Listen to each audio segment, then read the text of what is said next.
Hello everyone, स्वागत है आप सबका।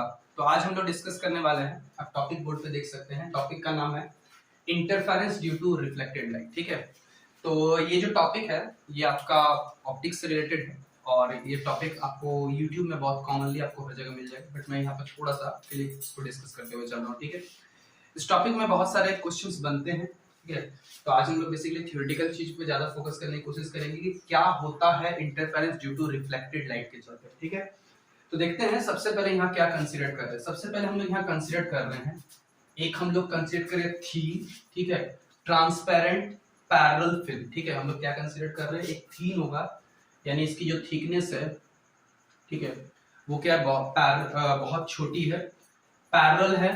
ओके, ये दोनों जो एजेस हैं वो क्या है, आपस में पैरेलल है। इसके अंदर कोई मीडियम है जिसकी रिफ्रैक्टिव इंडेक्स क्या है, म्यू है, और ट्रांसपेरेंट है, मतलब इसके अंदर से लाइट क्या करेगा, पास कर सकता है। ठीक है, ये हम लोग ये होगा। और जब भी मैं बोलता हूं कि थीन ट्रांसपेरेंट, तो इसका मतलब क्या होगा कि इसमें एक एबिलिटी होगी कि जब इस पे लाइट इंसिडेंट होगा तो रिफ्लेक्ट भी कर सकता है और रिफ्रैक्ट भी करेगा। ठीक है, यानी हम कह सकते हैं रिफ्लेक्ट और ट्रांसमिट करेगा। लेकिन जो रिफ्लेक्टेड लाइट है वो ट्रांसमिटेड लाइट की तुलना में बहुत वीक होगा। ठीक है, यानी रिफ्लेक्टेड लाइट का जो अमाउंट होगा वो ट्रांसमिटेड लाइट के मुकाबले कम होगा। ओके, और तो ये सिंपल आपको कन्वेंशन लेके चलना है। ठीक है, तो हम लोग क्या मान के चल रहे हैं कि आपके पास एक थीन पैरेलल फिल्म है आपके पास जिसकी रिफ्रैक्टिव इंडेक्स है, यहाँ बाहर में हमने क्या मान लिया है, एयर माना हुआ है, ये कोई मीडियम है। ठीक है, तो हम लोग क्या कर रहे हैं, लाइट को हम लोग इस पे इंसिडेंट करवा रहे हैं। ध्यान से देखिएगा, इस पे लाइट क्या हो रही है, इंसिडेंट हो रही है। ठीक है, ये लाइट जब इस पे इंसिडेंट हुई, सपोज करें इस लाइट रे, इंसिडेंट रे का नाम है एबी। ओके, ये यहाँ पे इससे एक नॉर्मल मिला होगा। ठीक है, नॉर्मल मिला होगा, और यहां से कुछ फ्रैक्शन ऑफ लाइट जो है वो रिफ्लेक्ट हो गया होगा। ओके, ये रिफ्लेक्ट हो गया होगा, ये हमने दिया बी और सी। ओके, और रेस्ट ऑफ द फ्रैक्शन जो होगा वो क्या होगा, ट्रांस, यहां से अपने पाथ में आपको पता है कि ये एयर है और ये कोई मीडियम है, तो ये रेयरर हो गया, ये डेंसर हो गया। और जब लाइट रेयरर से डेंसर जाता है तो वो टुवर्ड्स द नॉर्मल क्या करता है, बेंड करता है। तो लाइट का पाथ है ये वाला। ठीक है, तो वो अपने पाथ से टुवर्ड्स द नॉर्मल बेंड कर जाएगा। ओके, ये हो जाएगा उसका बेंड का पाथ। और यहाँ पे आपका एंगल ऑफ इंसिडेंस हो गया आई, और यहाँ पे आपका एंगल ऑफ रिफ्रैक्शन हो गया आर, और डिफॉल्ट ये भी आपका आई ही है, क्योंकि लॉ ऑफ रिफ्लेक्शन आपका यही कहता है कि एंगल आई और एंगल आर सेम है, तो ये दोनों एंगल क्या होंगे, सेम होंगे। ठीक है, उसके बाद लाइट जब है यहाँ पे टकराया तो यहां से भी कुछ फ्रैक्शन क्या होगा, आपका रिफ्लेक्ट हो जाएगा। ओके, और कुछ फ्रैक्शन आपका फिर से ट्रांसमिट होगा, बट इस बार अवे फ्रॉम द नॉर्मल हो जाएगा। इस बार क्या हो जाएगा, अवे फ्रॉम द नॉर्मल हो जाएगा। क्लियर है, तो ये बी सी, हम इस पॉइंट का नाम डी दे देते हैं, इस पॉइंट का नाम हम लोग क्या देते हैं, ई। ठीक है, तो फिर से आपको यहाँ पर एक नॉर्मल ड्रॉ करना पड़ेगा, और नॉर्मल ड्रॉ करने के बाद फिर से लिखिए, ये लाइट क्या होगा, यहाँ से अवे फ्रॉम द नॉर्मल हो जाएगा। लेकिन अवे फ्रॉम द नॉर्मल इस तरीके से होगा कि ये दोनों लाइट क्या है, आपस में क्या लगेंगे, आपको पैरेलल लगेंगे। तो इस पॉइंट का नाम हम लोग दे देते हैं, सपोज कीजिए। ठीक है, तो ये फेनोमेना आपको देखने को मिल रहा है कुछ इस तरीके से, और यहाँ भी होगा फिर इस तरह से, अगर और भी आगे कुछ रहता है तो। बट हमें यहाँ पर क्या स्टडी करना है, पहले ये ज्यादा फोकस रखना है। हमें स्टडी करना है interference due to reflected light. ये एक रिफ्लेक्टेड लाइट है जो फिल्म के अपर सरफेस से रिफ्लेक्ट हुआ है, और ये जो रिफ्लेक्टेड लाइट है ये फिल्म का क्या हुआ है, लोअर सरफेस से रिफ्लेक्ट हुआ है। ठीक है, अगर कोई यहां से इसको देख रहा होगा, सपोज कि यहां से कोई देख रहा होगा, तो उसको क्या फील होगा कि जस्ट उसको यही फील होगा कि यहां से आपको एक, यहां एक S1 सोर्स है और यहां से क्या है, एक S2 सोर्स है। दोनों आपको लगेंगे कि दो कोहेरेंट सोर्सेस से उसको क्या आ रहे हैं, लाइट आ रहे हैं। दो कोहेरेंट सोर्स से लाइट आ रहे हैं और दोनों लाइट आपस में क्या हो रहा है, आपस में जाके इंटरफेयर कर रहे हैं। ठीक है, और इंटरफेरेंस का फेनोमेना है। ठीक है, तो आपको इंटरफेरेंस का मतलब पहले से पता है कि जब दो लाइट, कोहेरेंट लाइट सोर्सेस आपस में इंटरफेयर करते हैं तो या तो कंस्ट्रक्टिवली या डिस्ट्रक्टिवली इंटरफेयर करते हैं, और वहां पे आपको फ्रिंजेस देखने को मिलता है, वो कलर्ड भी हो सकता है। ठीक है, तो ये डिपेंड करता है। तो हम लोग यहाँ पर एक चीज मान के चल रहे हैं कि जो लाइट सोर्स है वो आपका मोनोक्रोमेटिक। ठीक है, तो हम लोग पहले मोनोक्रोमेटिक लाइट सोर्स के लिए स्टडी करते हैं, उसके बाद ऑटोमेटिक आप कंक्लूजन निकाल सकते हैं, अगर मान लीजिए व्हाइट लाइट के लिए अगर हम इस चीज को देखते हैं। ठीक है, तो सबसे पहला बात ये है कि ये लाइट और ये लाइट आपस में जाके किसी एक पॉइंट पे जाके, या फिर जो ऑब्जर्वर है उसके लिए आपस में क्या होंगे, इंटरफेरेंस करेंगे, ठीक है। तो हम अगर इंटरफेरेंस फिनोमेना को स्टडी करना चाहते हैं तो हमें सबसे पहले ये जो BC और ये जो EF का रेज है जो रिफ्लेक्टेड लाइट है फ्रॉम का upper surface and from the ये अपर टॉप है और यहाँ बॉटम सरफेस से जो रिफ्लेक्ट होकर गया है, इनके बीच में पाथ डिफरेंस को निकालना पड़ेगा। बेसिकली यहाँ पर पाथ डिफरेंस कहने से मतलब है हमारा ऑप्टिकल पाथ डिफरेंस को आपको निकालना है, ठीक है। तो हम यहाँ पे ऑप्टिकल पाथ डिफरेंस को यहाँ पे निकालने की कोशिश करेंगे। ऑप्टिकल पाथ डिफरेंस का एक होता है ज्योमेट्रिकल पाथ डिफरेंस, ठीक है। ज्योमेट्रिकल पाथ डिफरेंस की अगर हम बात करते हैं तो ज्योमेट्रिकल पाथ डिफरेंस आप कैसे करके निकालेंगे। सपोज कीजिए ये BC है, ठीक है। तो इसमें से आप यहाँ पे एक परपेंडिकुलर ड्रॉ कर लीजिए, ओके। इस पॉइंट का नाम आप दे दीजिए D, ओके। इस पॉइंट का नाम, अच्छा D हमने दिया हुआ है तो इस पॉइंट का नाम दे दीजिए M, दे दीजिए कुछ भी। तो ये लाइट ये BM जो है, इन दोनों में जो पाथ डिफरेंस है वो BM का है। कौन सा? BC और EF के बीच में जो पाथ डिफरेंस क्या है, BM है। लेकिन जो एक्स्ट्रा पाथ डिफरेंस आ जाएगा वो BD और DA, ये जो ट्रांसमिट होके गया था लाइट, वो कितना एक्स्ट्रा ट्रेवल किया, BD प्लस DA। तो अगर मैं बोलता हूं तो कि ज्योमेट्रिकल पाथ डिफरेंस की बात करते हैं, ठीक है, ज्योमेट्रिकल पाथ डिफरेंस की बात करते हैं तो आप आराम से कह सकते थे कि वो BD प्लस DE माइनस आपको BM निकालना होता है, ठीक है। ये कहलाता है आपका ज्योमेट्रिकल पाथ डिफरेंस, ठीक है। लेकिन हमें यहाँ ज्योमेट्रिकल पाथ डिफरेंस पे काम नहीं करना है, हमें यहाँ पे काम करना है ऑप्टिकल पाथ डिफरेंस पे, ठीक है।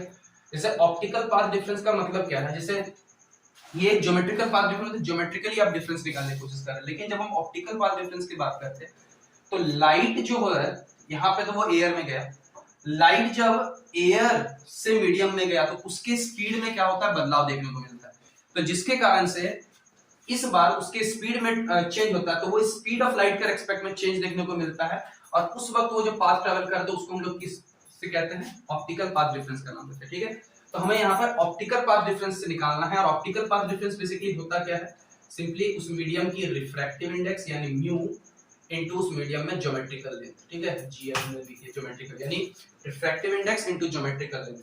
तो यहाँ पे अगर हम बात करते हैं तो ज्योमेट्रिक, यहाँ पे अगर हम टोटल लिखना चाहते हैं ऑप्टिकल पाथ डिफरेंस का, तो यहाँ पे इस मीडियम में mu into BD plus D, ये आपका इस पाथ का ऑप्टिकल क्या कहलाएगा, ऑप्टिकल पाथ डिफरेंस, ठीक है। मैं फिर से बता रहा हूँ कि ये सिर्फ अगर BD प्लस D ये आपका कहलाता है ज्योमेट्रिकल पाथ डिफरेंस, लेकिन रिफ्रैक्टिव इंडेक्स के साथ अगर हम मल्टीप्लाई कर रहे हैं तो वो क्या कह जाएगा, उस मीडियम की ज्योमेट्रिकल पाथ डिफरेंस, ठीक है। माइनस इस मीडियम चूंकि एयर है तो उसकी refractive index 1 into BM, okay, into BM। तो इन दोनों में, ठीक है, इन दोनों में यानी एक यहां से और यहां से, इन दोनों में हमें क्या निकालना है, पाथ डिफरेंस को हमें बताना है कितना पाथ डिफरेंस है, ठीक है। तो चलिए स्टार्ट करते हैं कि इसमें हमें BD और DE को कैलकुलेट करना है, ओके। तो आप देख सकते हैं कि ये अगर रिफ्रैक्टेड एंगल R है तो ये भी आपका रिफ्रैक्टेड है, ये ज्योमेट्रिकली आप देखिए दोनों सेम ही है, ठीक है। यहाँ से मेरे डायग्राम से ऐसा बना है, तो यहाँ से हम लोग क्या करते हैं, परपेंडिकुलर ड्रॉ कर ले और इस पॉइंट का नाम दे दिया हमने N, ठीक है। तो ज्योमेट्रिकली आपको क्या दिखाई देता है कि ये जो BD है DE है वो दोनों क्या है, सेम है। तो अगर हम BD को निकालते हैं तो हमारा आसान से काम से DE निकल जाएगा।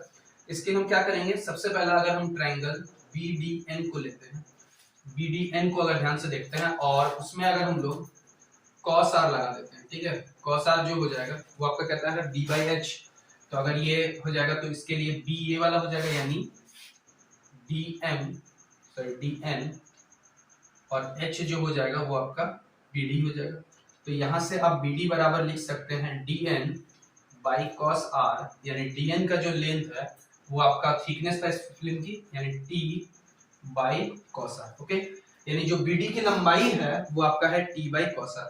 सिमिलरली यही BD की लंबाई आपके DE की लंबाई भी हो जाएगा, ओके। तो ये जो आपका हो जाएगा ज्योमेट्रिकल जो पाथ आपको दिखाई दे रहा है, ज्योमेट्रिकल पाथ यानी BD प्लस DE जो हो जाएगा वो आपका हो जाएगा 2T बाई cos r हो जाएगा, ठीक है। कितना हो जाएगा, 2T बाई cos r हो जाएगा, ओके। अब दूसरा काम हमें निकालना है इस BM की वैल्यू को, ठीक है, इस BM की वैल्यू।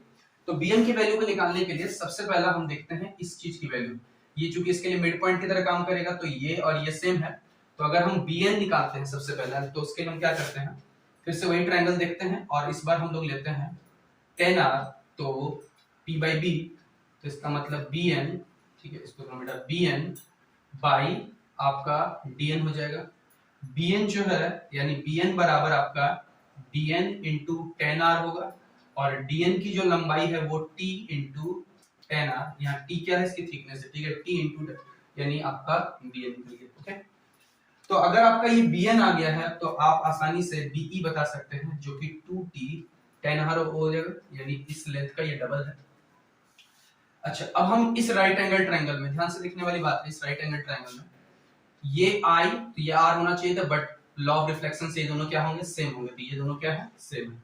तो ये अगर I है तो ये यहाँ पे भी 90 डिग्री बन रहा है, तो ये I तो ये 90 माइनस I, ये 90 माइनस I, ये 90, तो ये भी आपका कितना हो जाएगा, I ही हो जाएगा। ठीक है, तो इसका मतलब ये I क्लियर है। तो अब अगर हम यहाँ से ध्यान से देखते हैं, अगर हम लोग साइन I लगाते हैं इस ट्रायंगल में, कौन से ट्रायंगल में, ट्रायंगल BME में, अगर हम लोग साइन I लिखना चाहते हैं तो वो होता है P/H, तो P/H का इसका मतलब हो जाएगा BM/B हो जाएगा। ओके, और यहां से हम जो BEM लिख सकते हैं वो आपका BE इंटू क्या आ जाएगा, साइन R। तो हम यहां से BE की जो वैल्यू है आप देख सकते हैं, यहां से 2t 10R into sine R, यहां से आपका क्या निकला, BM निकला। ठीक है, तो हम सारा वैल्यूज यहाँ पे पुट कर सकते हैं, लेकिन पुट करने से पहले एक छोटा सा चीज और कर लेंगे, हम यहाँ पे लगाते हैं एक और चीज, फ्रॉम स्नेल्स लॉ। ठीक है, आप स्नेल्स लॉ से जानते हैं क्या है, कि आपको पता है कि जो रिफ्रैक्टिव इंडेक्स है म्यू, ठीक है, वो एक रिलेटिव क्वांटिटीज है, वो आपका देखने को मिलता है directly sine I by sine R। तो यहां से हम साइन I की जो वैल्यू है वो हम रख सकते हैं म्यू इंटू साइन R। ठीक है, साइन I बराबर क्या होगा, म्यू इंटू साइन R। अब इस साइन I की वैल्यू को हम यहाँ पे सब्स्टिट्यूट करते हैं। ठीक है, तो दिखाएं हमें कितना देगा, 2t 10R into mu into sine I। Okay, और 10R को लिख सकते हैं साइन बाई कॉस, तो इसका मतलब ये बन जाएगा 2 mu T sine square R by cos. ठीक है, क्लियर है। तो यहां तक आपको शायद समझ में आ गया कि यहां से हमने क्या निकाल लिया है, BM निकाल लिया है, और आगे BM निकल गया है, आपका BD प्लस D निकल गया। अब सारे वैल्यूज को हम एक एक करके चाहे तो यहाँ पे पुट कर सकते हैं। ठीक है, तो इससे क्या रहेगा कि हमारा यहाँ से वैल्यू को पुट करके हम निकाल सकते हैं। ठीक है, चलिए देखते हैं, एक करके यहाँ पे वैल्यू को पुट करते हैं। यहाँ क्या मिलता है, जो ऑप्टिकल पाथ डिफरेंस मिलता है म्यू, ठीक है, इसकी वैल्यू को यहाँ पुट कर देता है, तो mu into 2t cos R minus इस BM की वैल्यू को वहां रखते हैं 2 mu t sine square R by cos। ठीक है,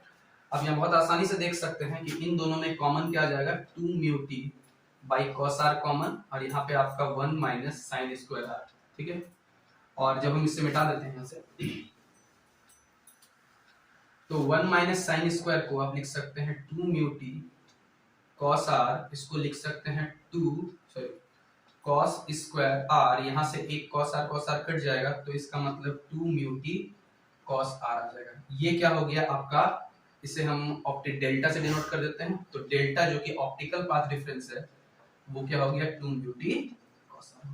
ठीक है, 2 म्यू टी क्या आ गया आपका cos R, यानी जो रिफ्लेक्टेड लाइट है चाहे अपर सरफेस से और जो बॉटम सरफेस से रिफ्लेक्ट, उनके बीच में जो पाथ डिफरेंस है, ऑप्टिकल पाथ डिफरेंस की बात करें, ज्योमेट्रिकल पाथ डिफरेंस के लिए, जो ऑप्टिकल पाथ डिफरेंस है, जैसे ऑप्टिक एक बार इन दोनों के बीच में पाथ डिफरेंस और एक बार ये, ठीक है, क्योंकि इस लाइट ने एक्स्ट्रा ये दोनों कवर किए। ठीक है, तो ये जो पाथ डिफरेंस देखने को मिल रहा है, तो जो टोटल पाथ डिफरेंस वो आपका कितना आ रहा है, 2 mu T cos R। Okay, अब आगे हम देखते हैं कि इस चीज को, रिजल्ट को हम कैसे करके यूज करते हैं। ठीक है, अब आपको पता है यहाँ पर condition for constructive and destructive क्या होता है। Okay okay, condition for constructive and destructive, just a minute. ठीक है, तो इसे देखते हैं हम लोग यहाँ पे।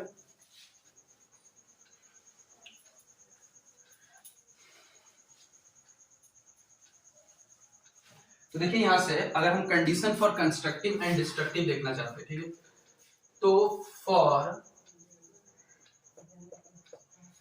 कंस्ट्रक्टिव इंटरफेरेंस की बात करते हैं। ठीक है, अगर हम बात करते हैं कंस्ट्रक्टिव इंटरफेरेंस में बात करते हैं, तो आपको पता है कि लाइट यहां से अपर सरफेस से रिफ्लेक्ट हुआ है। ठीक है, तो लाइट यहां से यहां एयर से फिल्म में गया है, यानी रेयर से डेंसर किया गया है, और आपको अच्छे से अगर पता है कि लाइट जब रेयर से डेंसर जाता है और रिफ्लेक्टेड लाइट जो होता है और ट्रांसमिटेड लाइट में पाई कितना का फेज डिफरेंस आ जाता है, पाई, यानी पाथ डिफरेंस कितना, पाई का अगर फेज डिफरेंस है तो आपको पता है, ठीक है, लैम्डा बाई 2 पाई, अब मैंने पाई का कहा तो पाथ डिफरेंस कितना का आता है, लैम्डा बाई 2 का एक्स्ट्रा, ठीक है, या फिर वो ऐड हो जाएगा या तो सबस्ट्रेट, यानी उसमें चेंज देखने को मिलता है। रिफ्लेक्टेड लाइट कब, याद रखना है कि वो हर समय नहीं, अगर यहां से यहां भी चेंज हो रहा है तब नहीं, लाइट कब रेयर से डेंसर की ओर जा रहा है, ठीक है, यानी यहां से यहाँ रेयर से डेंसर जाता है तो लाइट में जो होता है कितना का फेज डिफरेंस आ जाता है,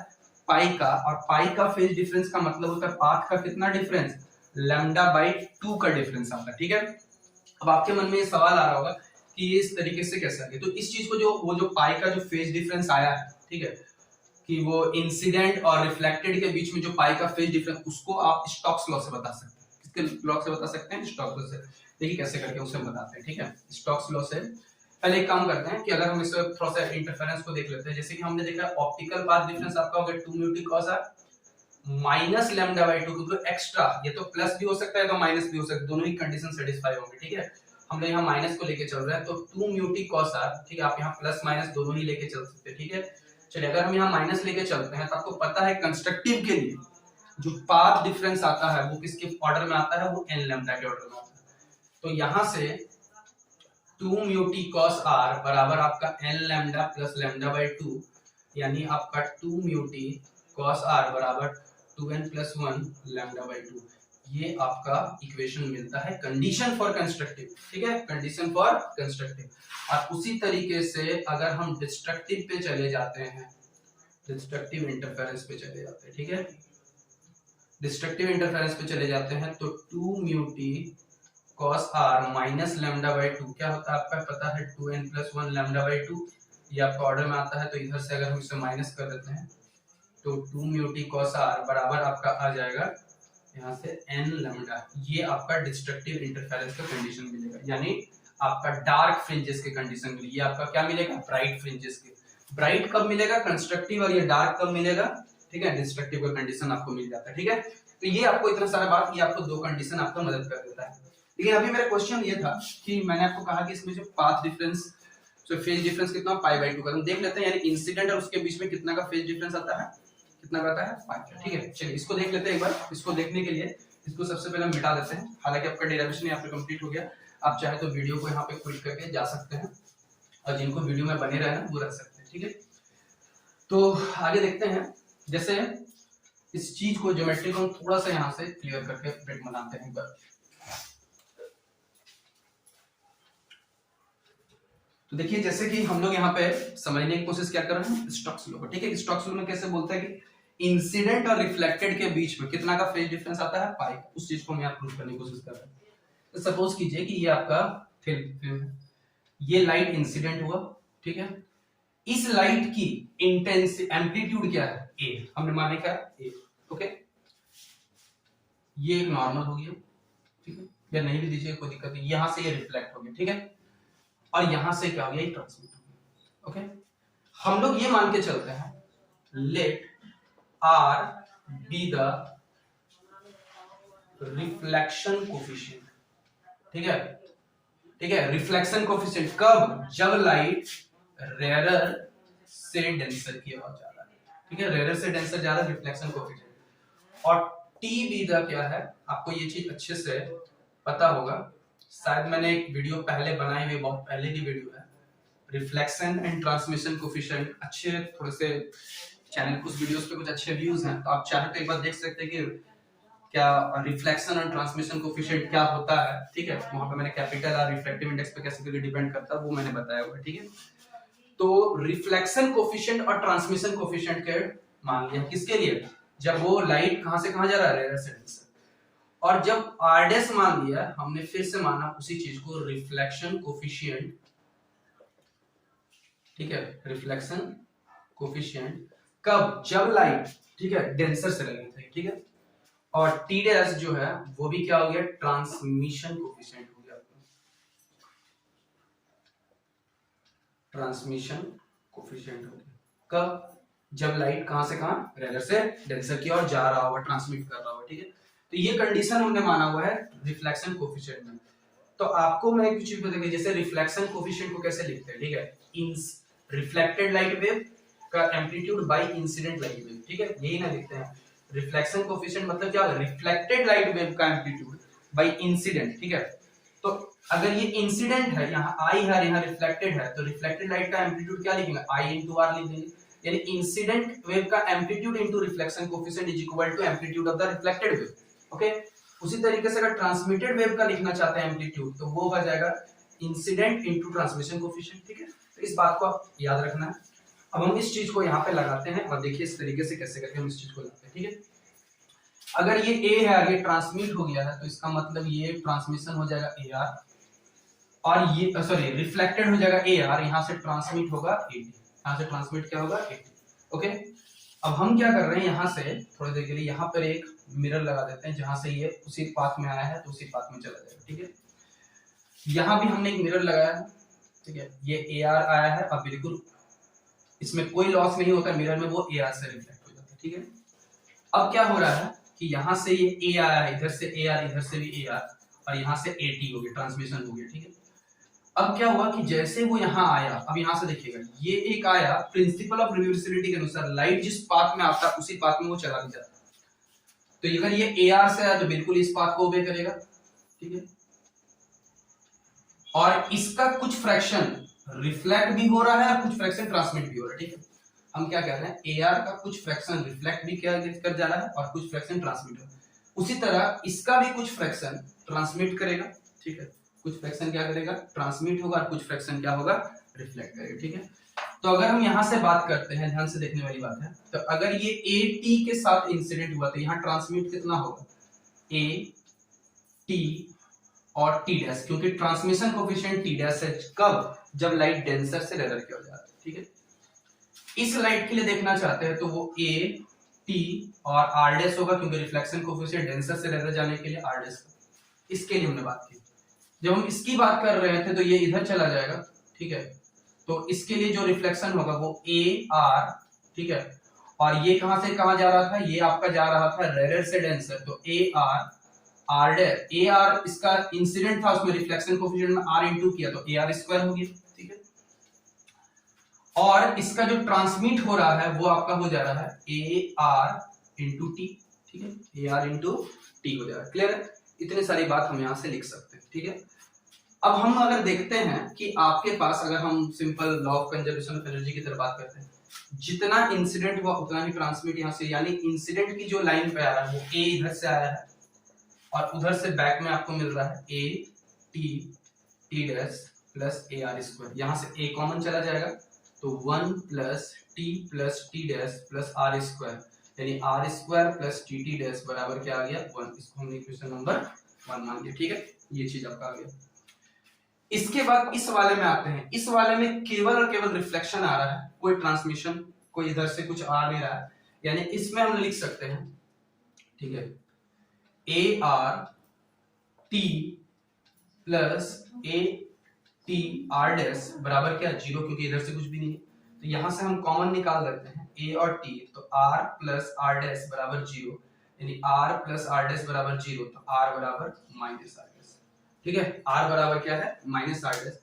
ये क्या सजेस्ट कर रहा है कि जो इंसिडेंट है और जो ट्रांसमिटेड उनका, ठीक है, जब वहां से यहाँ फेज का चेंज हो रहा है, माइनस सिंबल ये से कर रहा है कि दोनों के रिफ्लेक्शन कोफिशिएंट में कितना का अंतर है, पाई का, ठीक है, कितना का अंतर है, पाई का, ठीक है। तो ये आपको कहलाता है, ये आपका कहलाता है, क्या कहलाता है, स्टोक्स लॉ, ठीक है, क्या कहलाता है, स्टोक्स लॉ। ये बताने क्या कर रहा है कि ये जो आर है, रिफ्लेक्शन कोफिशिएंट फ्रॉम रेयर से डेंसर जब जाता है और ये जब डेंसर से रहा, उनके बीच में पाई का फेज डिफरेंस होता है, ठीक है, पाई का कितना फेज है, माइनस सिंबल का क्या मतलब, क्या पाई का फेज डिफरेंस के साथ जनरेट होता है। इसीलिए हमने, चूंकि पाई का फेज डिफरेंस था, इसलिए हमने ऐसे लिखा 2 lambda by 2 pi into pi से इंटू क्या, तो पाथ डिफरेंस कितना का आ रहा था, लैम्डा बाई 2 का पाथ डिफरेंस आ रहा था, ठीक है। तो ये चीज हम ऐसे आसानी से कर सकते हैं, ठीक है। आई होप कि आपको ये वीडियो यहाँ पे खत्म होता है, ठीक है। वीडियो अगर पसंद आया हो तो आप वीडियो को चाहे तो लाइक कर सकते हैं, और चैनल पे अगर बने रहना चाहते हैं, नोटिफिकेशन चाहते हैं, तो चैनल को सब्सक्राइब कर सकते हैं, क्योंकि यूट्यूब जो है आजकल सब्सक्रिप्शन से ज्यादा लाइक्स पे ज्यादा फोकस करता है, और ताकि वो रिकमेंड कर सके, ठीक है। चलिए मिलते हैं अपने अगले वीडियोस में अगर समय मिला तो। और आपको क्या कौन से क्लास चाहिए, कौन सा वीडियोस चाहिए, तो एक बार मुझे कमेंट सेक्शन में आप चाहे तो बता सकते हैं।